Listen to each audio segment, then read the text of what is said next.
Hello, magandang araw. Meron nga ako ditong kalabasa na galing pa ng Nueva Ecija at meron din akong sitaw sa ref. Kaya sure na ang ulam. Wow! Sana sure na ang ulam. Madali ang luto nga lang yung gagawin ko dito. Lalagyan ko lang siya ng gata para masarap. Uy, sana masarap. Wow! Pinagsama-samang ingredient nga lang yan, sibuyas, bawang, luya, paminta at patis, saka pinatong ang kalabasa at sitaw. Tapos nilagyan ng gata, sinindihan ng kalan, tsaka natin yan pakukuluan. Wala nang eme-eme, napakadaling lutuin at siguradong makakakain ka talaga kagad.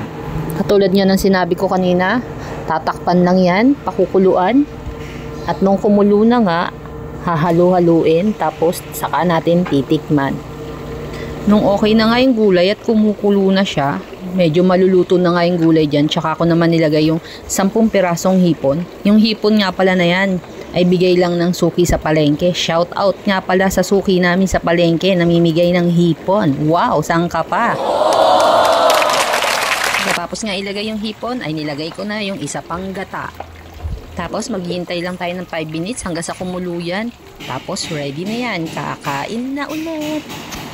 Pinarisan na rin yan ng pritong pampano, pampagana kumain. Mapaparami ka talaga ng kanin.